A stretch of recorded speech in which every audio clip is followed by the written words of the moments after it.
మరి అట్లా చేయడం తప్పు కదా తల్లి. చిన్నపిల్లలు ఉన్నారు కదా, మేము చేస్తాం కదమ్మా బీసీ ఉద్యమం.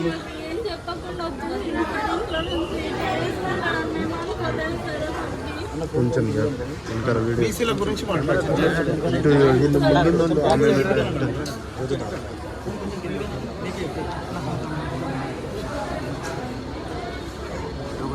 ఆయనకు ఆరోగ్యం బాగాలేదు కదమ్మా, ఎందుకు ఇట్లా చేసిండు? నీకు చెప్పిండా మా ఆఫీస్కి పోతున్నాం అక్కడ కలుస్తాము?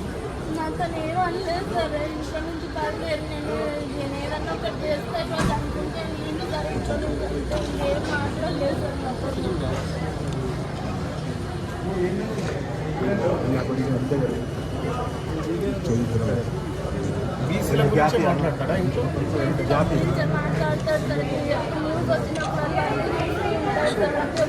అన్న మాకు కూడా కెమెరానే కదా, ఆగన్నా ఆగే.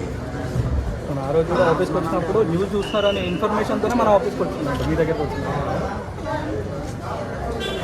ఇది అత్యంత బాధాకరమైన విషయం. సోదరి చెప్తా ఉంది, బీసీ ఉద్యమం గెలవాలి, బీసీలకు హక్కులు రావాలి.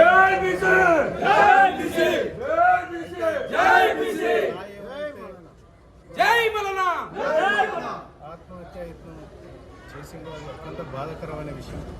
తెలంగాణ రాష్ట్రంలో ఉన్నటువంటి బీసీ ఎమ్మెల్యేలారా, బీసీ ఎంపీలారా, బీసీ నాయకులారా సిగ్గు తెచ్చుకోండి. మంత్రులకు కూడా చెప్తాను, సిగ్గు తెచ్చుకోండి. ఇవాళ మన బిడ్డలు బీసీలకు అన్యాయం జరిగిందని చెప్పి పెట్రోల్ పోసి తగలబెట్టుకుంటే కూడా ఇంకా మీకు సిగ్గు లేకుండా, బుద్ధి లేకుండా ఈ నాయకత్వం అంతా ఏం చేస్తూ ఉంది? అగ్రవర్ణాల దగ్గర అమ్ముడు పోయి కూర్చున్నది. బీసీ ప్రజలారా ఎవరు కూడా దయచేసి ఇలాంటిది ఆత్మహత్య యత్నాలు చేయకండి.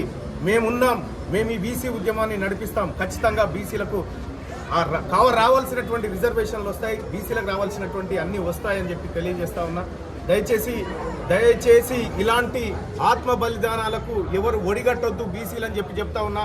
ఇది ఆత్మ బలిదానాల ఉద్యమం కాదు, ఇది ఎవరి ఒంట్లోంచి కూడా ఒక రక్తం చుక్క రాలకుండా చేసేటువంటి యుద్ధం. ఈ యుద్ధంలో ఖచ్చితంగా బీసీలారా నేను మనల్ని గెలిపిస్తా, మీరు కంగారు పడకండి, ఆందోళన పడకండి. ఇవాళ నేను మాట్లాడడం జరిగింది, ఆత్మహత్య యత్నం చేసినటువంటి సాయితో నేను మాట్లాడడం జరిగింది. ఎందుకు చేసినావు సాయి ఇట్లా అంటే, నిన్నటిదాకా శ్రీకాంతాచారి ఆ ఉద్యమం కోసం చేసిండు, నేను బీసీల ఉద్యమం కోసం చేసిన అన్న అని చెప్పి చెప్తా ఉన్నాడు.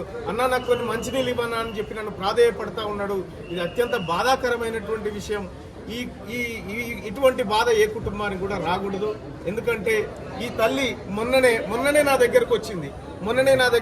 అన్న కష్టం ఉందన్న, అన్న కొద్దిగా ఇబ్బంది అవుతుందన్న అంటే నేనే ఈ తల్లికి 20,000 రూపాయలు ఇచ్చి రూమ్ రెంట్లు కట్టి ఈ గ్రాసరీస్ కొనుక్కోమని చెప్పి తోలించడం జరిగింది. కానీ ఇటువంటి రోజు వస్తుందని మేము ఎక్స్పెక్ట్ చేయలేదు. ఇవాళ సాయంత్రం క్యూ న్యూస్ ఆఫీస్ దగ్గరికి, నా కార్యాలయం దగ్గరికి వచ్చిందంట. నేను అప్పటికే వేరే పని మీద బయటకు వెళ్ళిపోయినా. మా వాళ్ళని కలిస్తే మీరు రేపు ఉదయం రండి, అన్న లేడు బయటికి వెళ్ళాడని చెప్పారంట.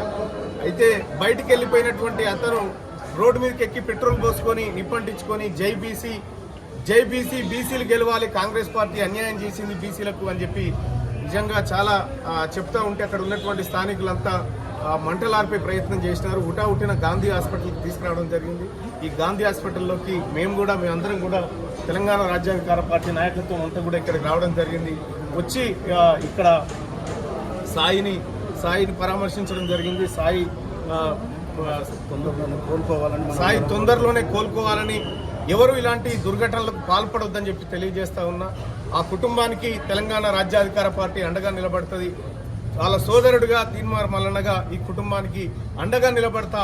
ఈ కుటుంబానికి మనోధైర్యం ఇవ్వాల్సినటువంటి ఇవాళ పరిస్థితి ఉంది. దయచేసి బీసీలారా ఇటువంటి కార్యక్రమం ఎవరు చేయకండి.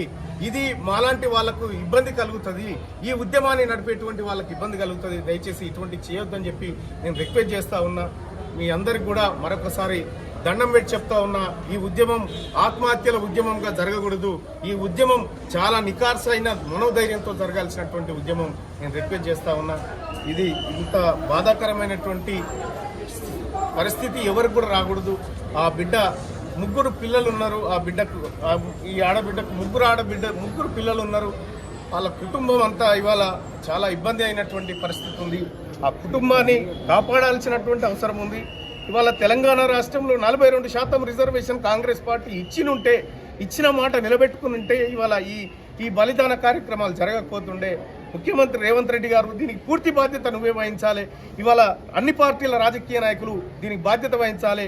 మరి ముఖ్యంగా బీసీ నాయకులారా, మీరు ఎట్టి పరిస్థితుల్లో ఇటువంటి జరగకుండా మనమంతా ఐక్యంగా ఈ ఉద్యమాన్ని చేయాల్సినటువంటి అవసరం ఉంది. ప్రజలకు ధైర్యం చెప్పాల్సినటువంటి అవసరం ఉంది.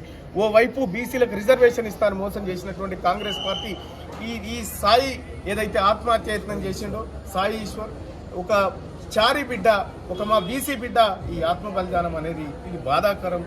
వాళ్ళ కుటుంబానికి మేము అండగా ఉంటాం, ఇక్కడే ఉంటాం. ఖచ్చితంగా సాయికి నయమయ్యే వరకు సాయిని బాగు చేసుకుంటాం. సాయిని తిరిగి మామూలు మనిషిని చేసుకోవడానికి మేము ఇక్కడ కృషి చేస్తామని చెప్పి తెలియజేస్తా ఉన్నాం.